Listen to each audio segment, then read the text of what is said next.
दोस्तों आज का ये वीडियो देखने के बाद आप भी कहेंगे कि भारत अब पुराना भारत नहीं रहा जो विदेशी ताकतों के सामने पूरी तरीके से झुक जाया करता था और अब भारत ने भी वही कूटनीति अपनानी शुरू कर दी है उन देशों के खिलाफ जो कि भारत के खिलाफ साजिश रचते हैं। एग्जाम्पल के लिए चीन जैसे देश पाकिस्तान का इस्तेमाल करते हैं भारत को परेशान करने के लिए। कुछ हद तक अमेरिका भी पाकिस्तान का इस्तेमाल करता है भारत को परेशान करने के लिए और अब भारत भी इसी कूटनीति का इस्तेमाल करना शुरू कर चुका है। अब कई रिपोर्ट्स और आंकड़ों के बेसिस पर ये इन्फॉर्मेशन हम आपको देंगे, लेकिन ये शब्द यानी कि कूटनीति एक ऐसा शब्द है जिसे बहुत बड़े लेवल पर एक्सप्लेन नहीं किया जा सकता, इसलिए ये कहना गलत होगा कि भारत डायरेक्टली ये सारी चीज़ें कर रहा है। ये कहना सही होगा कि भारत इनडायरेक्टली उन देशों को सपोर्ट कर रहा है जो कि पाकिस्तान जैसे देशों की नाक में दम कर सकते हैं। और खबर पाकिस्तान के सबसे बड़े प्रांत यानी बलूचिस्तान से आ रही है, जहाँ पर एक तीसरे देश के अंदर भारतीय हथियार मिलते हैं। वो हथियार सीधे बलूचिस्तान से कैसे लिंक हैं, ये सारी इन्फॉर्मेशन हम आपको आज के इस वीडियो में बताने वाले हैं। और कैसे वही कूटनीति भारत ने अपनानी शुरू कर दी है जो भारत के आस पड़ोस में पश्चिमी ताकतों की तरफ से चलाई जा रही है, जिसके दम पर अब भारत भी पाक जैसे देशों को सबक सिखा सकता है। जानते हैं सारी डिटेल्स आज के इस वीडियो में। यदि आपको हमारा काम पसंद आए तो वीडियो को लाइक और चैनल को सब्सक्राइब जरूर कीजिएगा, क्योंकि आपके द्वारा किया गया छोटा सा काम हमारी बहुत बड़ी मदद करता है। तो इस वक्त पाक दोहरी चोट खा रहा है। एक तरफ भारत के साथ दुश्मनी मोल लेकर के भारत ने पानी सप्लाई रोक दी। इसके अलावा तमाम तरीके के ट्रेड जो हो रहे थे डायरेक्टली या फिर इनडायरेक्टली भारत ने उनको पूरी तरीके से रोक दिया है।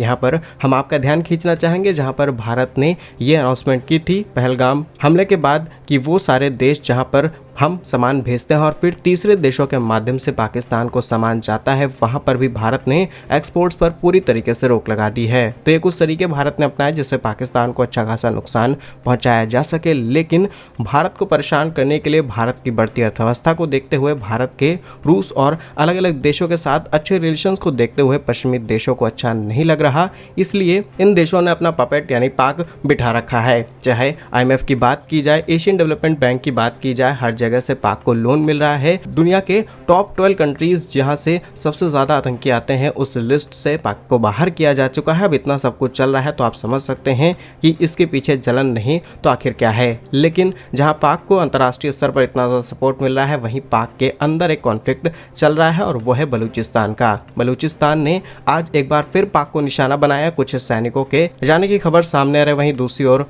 बलोच आर्मी लगातार इतना ज्यादा मजबूत होती चली जा रही है कि वो पाकिस्तान से सीधे सीधे टक्कर ले रहे हैं। पाक समझ नहीं पा रहा कि इनसे आखिर कैसे निपटा जाए, क्योंकि जिस लोकेशन पर ये रहते हैं वहाँ की सारी इन्फॉर्मेशन इनके पास है और वहाँ पर आप किसी भी एडवांस सेना को भी भेज देंगे तब भी उनसे लड़ पाना पॉसिबल नहीं है। और यही वो कुछ रीजंस रहे हैं जिसकी वजह से दुनिया के कुछ देशों पर आज तक किसी भी तरीके का कंट्रोल नहीं हो पाया। आप उन देशों का नाम कमेंट्स में जरूर बताइएगा। लेकिन इस बीच सवाल सामने आया कि बलूचिस्तान के पास जो हथियार आ रहे हैं ये आखिर हथियार सप्लाई कहाँ से किए जा रहे हैं। और अब खबर सामने निकल के आ रही है कि कुछ हथियार अफगानिस्तान से बलूच के हाथ में लगे हैं और कुछ दिनों पहले अफगानिस्तान के अंदर मेड इन इंडिया हथियार देखने को मिले थे। उसके बाद इन्वेस्टिगेशन अभी भी चल रही है, लेकिन ये कहा गया कि वो तस्करी के जरिए वहां पर पहुंचाए गए थे। लेकिन अब सीधा कनेक्शन अगर आप देख पा रहे होंगे तो आपको मिल चुका होगा कि अफगानिस्तान के रास्ते हथियार बलूच तक पहुंचने शुरू हो चुके हैं। रिसेंटली पाक के अंदर एक पूरी ट्रेन को जब कब्जे में लिया जाता है बलूचिस्तान की तरफ से, इसमें कई सैनिकों को मारा जाता है, लेकिन इनके हाथ में जो हथियार देखने को मिलते हैं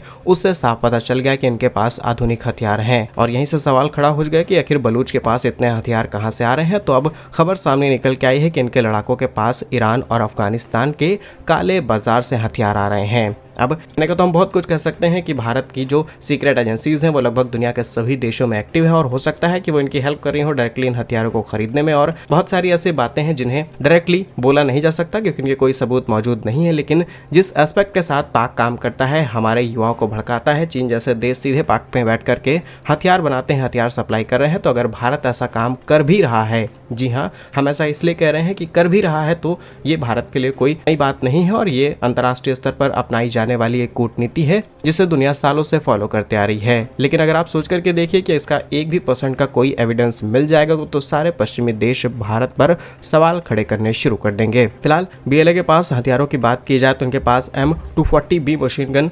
M16A4 राइफल, RPG-7 लॉन्च जैसे अमेरिकी और रूस के खतरनाक हथियार हैं। कई रिपोर्ट्स में तो ये तक बताया गया है कि अमेरिका ने जब अफगानिस्तान खाली किया तो वहां पर बहुत सारे अपने हथियार छोड़ दिया और उन्हीं हथियारों को काले बाजार के जरिए बलूच तक पहुंचाया गया और आज बलूच उन्हीं का इस्तेमाल करते हुए पाक के नाक में दम कर रहा है। लेकिन देखते हैं ये कॉन्फ्लिक्ट कहां पर जाकर के रुकता है। इस साल बलूचिस्तान अपने आप को पूरी तरीके से आजाद करा पाता है या फिर नहीं। आपकी जो भी राय है कमेंट्स में जरूर बताइएगा। भारत कैसे ही वीडियोस आप तक पहुंचते रहे। वीडियो को लाइक, चैनल को सब्सक्राइब जरूर कीजिए। वंदे मातरम, भारत माता की जय।